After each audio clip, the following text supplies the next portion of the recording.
All right, so I did a slideshow for my last video, so I thought I would do one for this one. This video is where will Xabi Alonso go? Xabi is the hottest property in football right now. He's coaching Bayer Leverkusen. He is on pace to win the Bundesliga. He looks like, he's going to be the first non-Bayern coach to win the Bundesliga. Probably, I think it's the second one this decade. So, a huge amount of speculation where he's going to go. Everybody who has an opening wants him. Even some people who don't have openings want him. So, I want to go over my top five contenders for Xavi. But first, I want to do some honorary mentions. Manchester United, Chelsea, Girona. Reasons for these: money, budget, history, except for Girona, obviously. The reasons against: all of them have a current coach. They're kind of, bleep shows. Girona is kind of a PE project where, it's clear that Man City just kind of wants to flip them.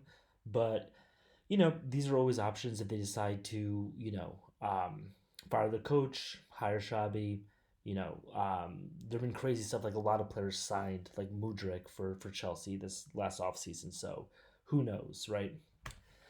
Anyway, number five. So we haven't really no one's really spoken about Napoli, but I think that they're a dark horse. The big reason for is Victor Osimhen. The counter argument is that he might leave. They've been performing well. Like if you look last year, they won Serie A by 17 points over Lazio.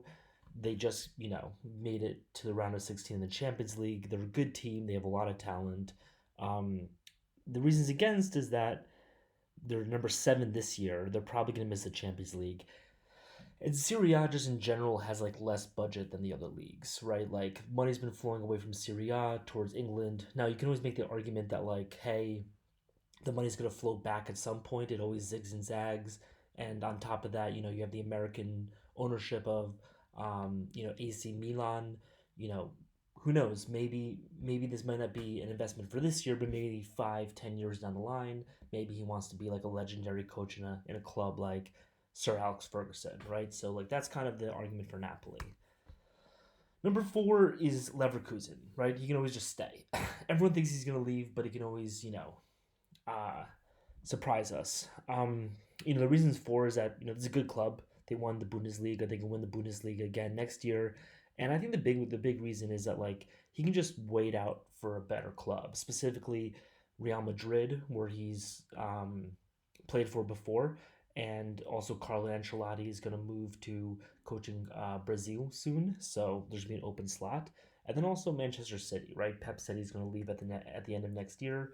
Who knows if he's actually going to do it? But Xabi can say, "Hey, let me stick around. Let me win the Bundesliga one or two more times, and let me get one of those jobs."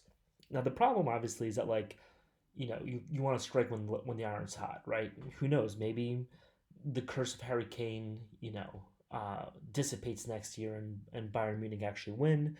Also, they don't have a lot of budget. They don't have a lot of publicity. No one's really watching the Bundesliga the same way that they do with the other three top leagues. So, you're just kind of toiling away in obscurity. And if he wins the Bundesliga again next year, it's less of a story, right? This year is such a crazy thing that he won, but next year it's less of a story. But again, he could want the Real and the Man City job. Number three is Barca.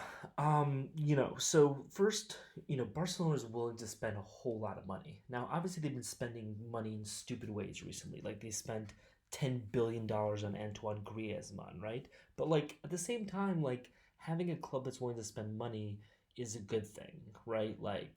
You know, is much better than somebody who's too prudent, doesn't make the bad decisions, but also doesn't make the decisions that seem bad at the time, but end up being good, right? So he knows that this club's going to go to war with him, and he's going to sign whatever check that he wants. On the other side, they have a huge debt right now, right? So they can't really do stuff for the next couple of years.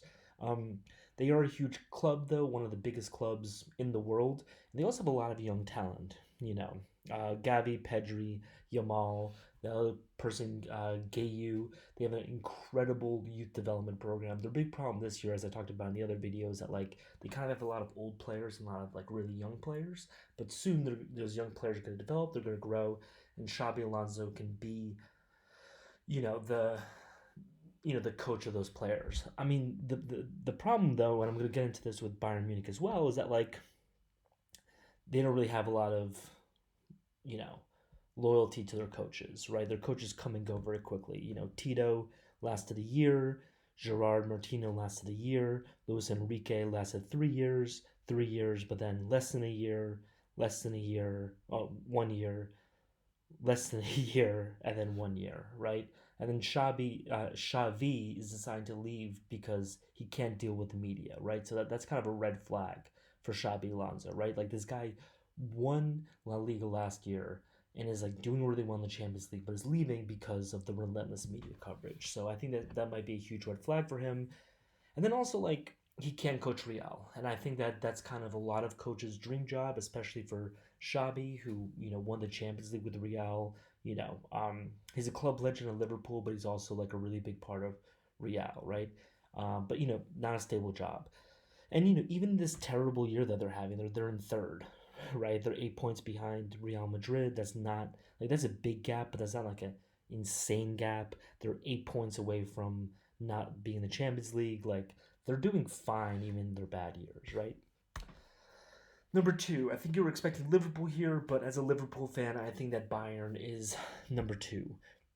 So let's start with their benefits. One, they have an unlimited war chest. They're willing to spend money on anybody, right? Like they got Sadio Mane when they already had Sane, Nabri, Muller, Musiala. Like they had all this attacking talent. They're like, yeah, let's just get Sadio Mane, right? They also have Kimmich and Goretzka. This guy Pavlovic, who's apparently like a new big deal. They also, oh by the way, Matthias de Ligt, right? Like they just got him, right? Eric Dyer is also really good. Um, they also have a fan base who like will absolutely love him if he wins. I should have included a screenshot, but like Bayern Munich used to be like one of the legendary clubs of Europe, but they haven't really won that much recently. I think they've won 2 Champions Leagues in the past 25 years. It might have been three. Like they really want some victories, and just winning the Bundesliga over and over again is not going to do it. Reasons against, again, really unstable job. Not as unstable as Barcelona, maybe more unstable, but like you're staying here for a year, 2 years. If you don't crack it, if you don't do what they want, you're out, right? And again, like they keep on expecting people to win Champions Leagues, but like they're like no one's winning Champions League. So like why is that your expectation? Right? Like if Carlo Ancelotti got fired because he didn't win a Champions League, like I don't understand. Like Real Madrid is always winning, but Bayern Munich isn't, right? So like why anyway, um, so high expectations. They have a cake domestic schedule, which I think is actually like a reason against them because like you need those hard games within the year to like forge your team and get them mentally tough for Champions League season. I think that like that's a huge problem with like Ligue 1 and Bundesliga is that it's too easy. So that once you get to those higher level games, you're playing against Real Madrid that's been playing against Barca and Atletico Madrid and Girona and Villarreal. You're playing against Liverpool and Man City that's been playing against, Arsenal, each other, Tottenham, right? Like you need some fire in the regular season. And I just don't think that Bayern has it. So number one, Liverpool.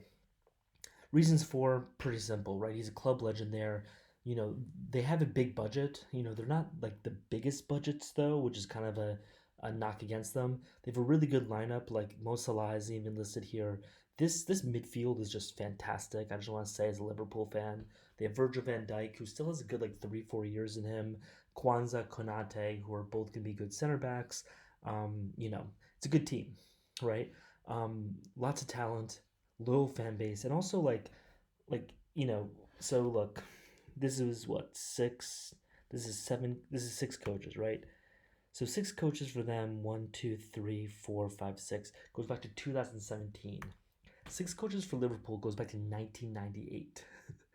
that's that's 20 years more, right? And the fact is that Liverpool's just a loyal club. They want to, they bring you in, and you're going to be there for a while, right? And if he wants like a stable job where he can really build a team and build a system and like really like have like the Xabi Alonso show, then Liverpool is the club for him because they're going to keep him around. And then like think about like Jurgen Klopp. Like I love Jurgen Klopp. Like I'm not saying this as an insult for him, right? But like Jurgen Klopp is like this beloved club legend coach that everyone loves, right? What has he actually accomplished? Right? He's won two Carabao Cups, an FA Cup. He's won the Premier League and he's won the Champions League. I mean, that's great. That's really good. But like that gets you fired at Bayern, right? Even though Bayern hasn't has won as many Champions Leagues as us, right? But like, you know, so we're much more accommodating, much more willing to, accept a long-term project. You're in the big lights. The EPL is the biggest show, in football right now. So like you really get the attention on you. You get to be on the front page a lot if that's what he wants. And also like you have a system, right? Like Jurgen Klopp has built this system. The system's functioning well. We're about to like win the EPL, right? So like it's not like you're taking over like Tuchel for some reason the team can't function. Like Barca, is like, kind of like discombobulated, right? But Liverpool is literally like Jurgen Klopp's like, look, I've been doing this job for 9 years. I'm tired, right? And you could just take over this thing that he built and make it better. Um, the other big knock is that like a lot of our stars are aging. Like Virgil van Dijk has 3 years left in him. Mo Salah might be leaving soon. Allison might be leaving soon. So there's that kind of issue. But yeah, I think that's why he's going to choose Liverpool, and I'm really excited for Xabi to be our next coach. Let me know what you think. Like, comment, subscribe, and follow me on X. And I'll catch you next year with Xabi Alonso coaching Liverpool and us winning the quadruple.